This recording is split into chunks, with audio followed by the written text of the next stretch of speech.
quando vieram os caras da Pérsia, Sei. os magos do Oriente, que eram de fato astrólogos, astrônomos, naquele Não tempo. eram reis, então, eram Não, eles eram cientistas, sábios. sábios.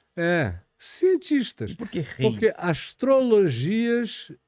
E não diz reis, isso Não? aí já é tradição. Diz vieram sábios do Oriente. Nossa, a gente aprende que eram reis. Aí é historinha de escola dominical e outras coisas. Tá. Mas não, Eram eles sábios. vieram, não se diz o nome deles, os nomes que a eles são atribuídos é tudo coisa de tradição muito posterior. Ah, é? É como Melchior. Santa Claus, é só Sei. como Papai Noel, aquilo ali. Entendi. Mas eles, como astrólogos, astrônomos, que não se fazia diferença entre astrologia e astronomia na antiguidade, então eles vieram porque intuíram que aquela estrela, aquele astro celeste, ou aquele OVNI, não Ou aquele interessa. cometa. É aquele cometa, mas podia ser até OVNI. Que marcava Que levou, eles chegaram a um lugar aí em Jerusalém. Aí ele falou, escuta, onde é que vai nascer o rei dos judeus? Perguntaram a Herodes, Ah, é? que é esse paranoico que matava mulher, filhos e tudo, o cara Se ele disse, matava o pessoal da própria família, você acha que ele vai correr o risco de ter um moleque que vai crescer e tirar o poder dele? Aí ele disse, que me digam onde é que eu queria adorar esse menino. Voltem aqui.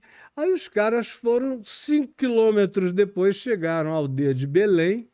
Era aquela história do censo que César Augusto tinha mandado fazer para saber qual era o tamanho do Império Romano, saber com quantos ele contava para tudo. E até para como censo entre nós.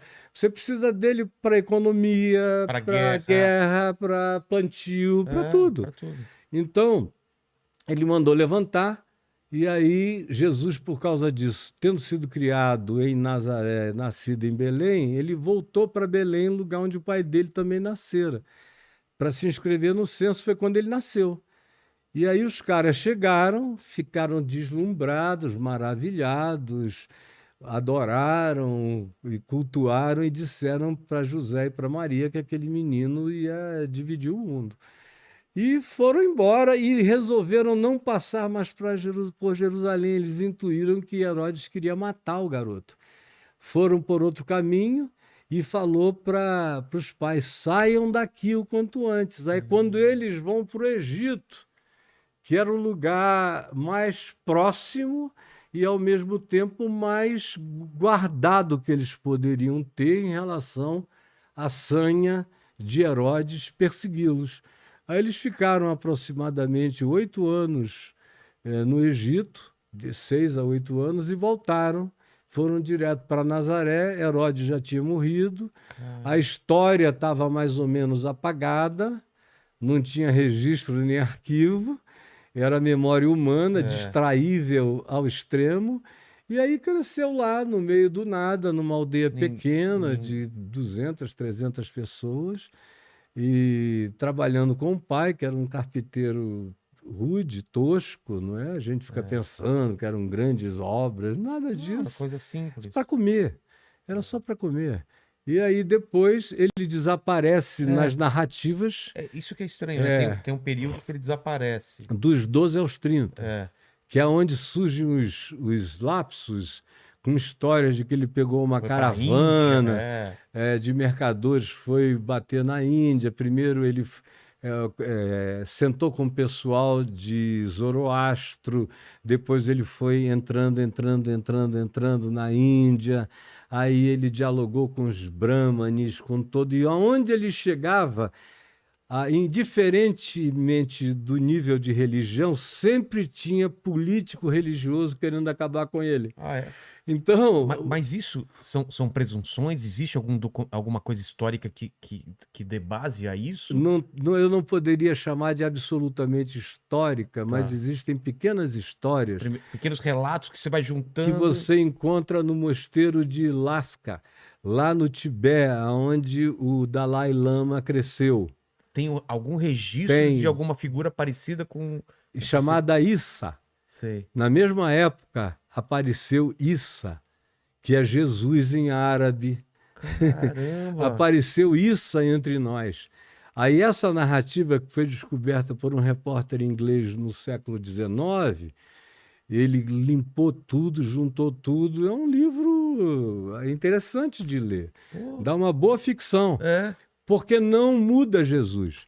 Aonde ele chega, mesmo jovem, ele é um problema onde ele chega, porque a sabedoria dele confunde todo mundo, esmaga os sábios locais.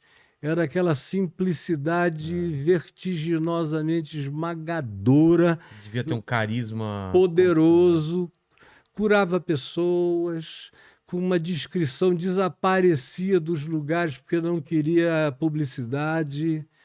E tem a história de volta, até que se chega uma hora, nessa narrativa lá de Lasca, Sei. do mosteiro, do Dalai Lama, tem, no fim da narrativa se diz que veio uma caravana anos depois de Jerusalém, e aí eles perguntaram notícias de Issa, aí o pessoal disse tragédia. Os líderes judeus religiosos enciumados, com ódio, com medo de que ele, sem nada, tomasse o lugar de todos, mudasse toda a natureza da espiritualidade judaica, o crucificaram, fizeram os romanos crucificarem-no por uma questão de natureza teológica, que não tinha nada a ver com os romanos, nem os romanos queriam. Mas, para agradar aos líderes religiosos, Pôncio Pilatos o matou. Líderes judeus. Os líderes judeus. Que doideira. E Né? aí... Porque pro Império Romano não era bom crucificar ele e gerar talvez uma revolta. E o que não gerou a revolta foi a ressurreição. Porque como ele ressuscitou e apareceu para todos os seus discípulos... Os discípulos entraram num estado de euforia consolada. Ninguém matou Jesus. Ele está aqui, é mais poderoso agora do que quando andava encarnado entre nós. Mas eles contam essa história de volta lá em Lasca e acrescentam, no entanto, os que andavam com ele, e não eram poucos, inclusive um grupo de mais de 500 pessoas, comeram e beberam com ele simultaneamente, no mesmo dia, na mesma hora, passavam o dia inteiro com ele. Quantas pessoas? 500. Não dá para você dizer que foi alucinação coletiva, que nada disso, que às vezes eu vejo aí o pessoal tentando fazer uma hipersimplificação que a ciência não corrobora. Ninguém sofre uma alucinação, 500 pessoas não sofrem um dia inteiro de uma alucinação coletiva, nem são as 3 meninas de Fátima. Não é uma aparição momentânea. Não, é concreta, pega em mim. Quebrava, cortava o pão e distribuía, servia o vinho, conversava com cada um. Foi um negócio de uma factualidade absolutamente irrefutável para eles. A prova disso, diferentemente do que diz esse livro aqui, por isso que ele é útil e inútil, porque ele minimiza isso? Ele quase que acaba com tudo. E aí você pergunta para ele com base em quê? Só ilações dele. Tá. No entanto, o que aconteceu é que todos esses homens que andaram com ele, de dia e de noite, que foram chamados de apóstolos, que não significa nada grandioso. Hoje em dia você vê apóstolo Valdomiro. Na realidade, a palavra apóstolo, chiliar, significa só o menino de recado, o mensageiro, o carteiro. O cara que vai te entregar uma palavra, mas ele não é uma gradação, não é uma titularização, não é nada disso. Tanto é que Paulo não andou com Jesus e foi chamado apóstolo porque a palavra que ele trazia sobrepujava a palavra da soma de todos os apóstolos que tinham andado com Jesus. A profundidade que o cara alcançou. Então, todos eles morreram de decapitação, crucificação. O único que não morreu morte violenta pelo testemunho de que Jesus tinha ressuscitado foi João, que ficou exilado até morrer na ilha de Patmos, lá no Mar Egeu. e morreu velhinho, já com 100 anos de idade, mais ou menos. Os outros todos, Paulo teve a cabeça tirada nos dias de Nero, Pedro, segundo a tradição, foi crucificado de cabeça para baixo. Qual é o significado de ser crucificado de cabeça para Ele baixo? pediu, Para não... ele falou, pra eu não não- sou digno de ser crucificado como meu Senhor o foi. Me Caramba, crucifiquem de cabeça para baixo. caramba.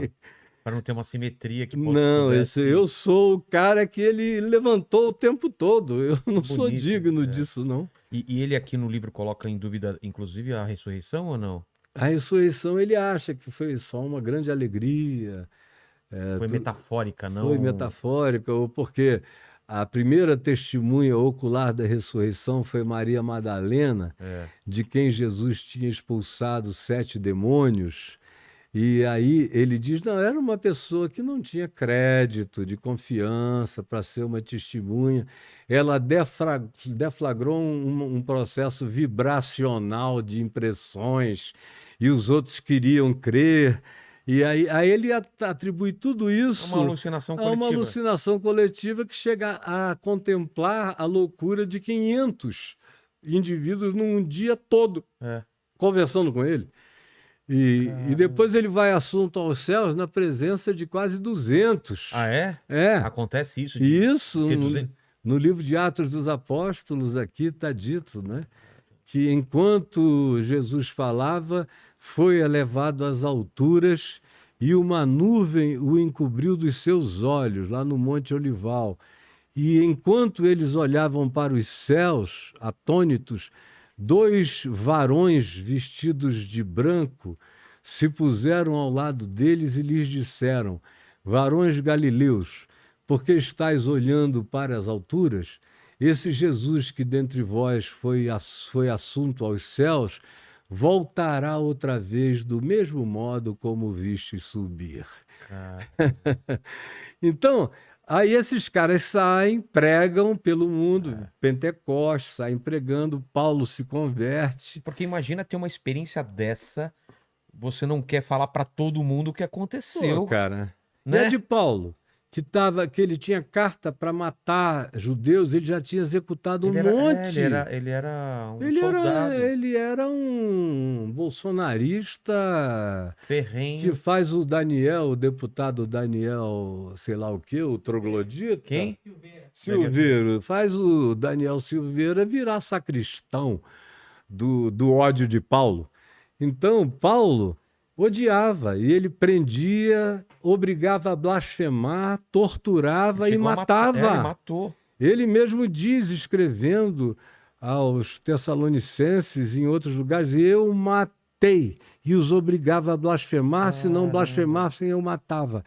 E ele estava indo para Damasco, na Síria, porque tinha uma comunidade de cristãos escondida lá, ele queria pegar todo mundo e matar. Quando ele vai chegando ao meio-dia... Desculpa interromper, mas por que ele estava nessa perseguição? A mando de quem? Ele pegou carta a mando do próprio ódio dele. Ah, é? Ele era contemporâneo de Jesus. Ele não viu Jesus porque ele foi criado em Tarso, onde hoje é a Turquia.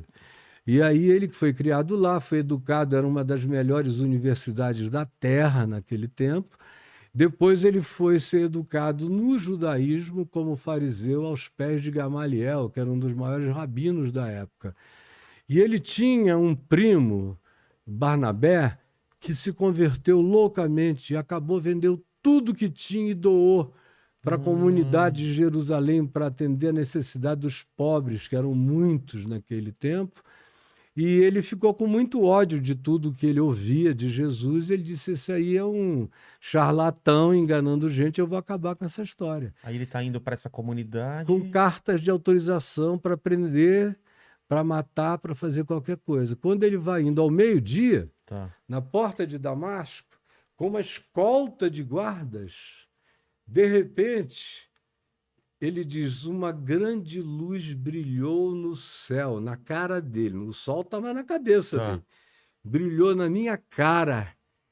E eu ouvi aquela voz que dizia, Saulo, Saulo, por que me persegues? Caramba! É muito doido, né, Saulo? Cara? Saulo, não Paulo. Era o nome original dele, era Saulo, que significa o pequeno. Ele devia ser um homem de baixa estatura. Entendi. Saulo, Saulo, por que me persegues? Aí ele perguntou, quem és tu, Senhor? Aí ele disse, eu sou Jesus a quem tu persegues. Mas entra na cidade, vai até uma rua chamada Direita, procura um homem pelo nome de Simão, e ele te ensinará todas as palavras desta vida. Olha outra vez a ênfase em viver. Não, e qual o significado de todas as palavras dessa vida?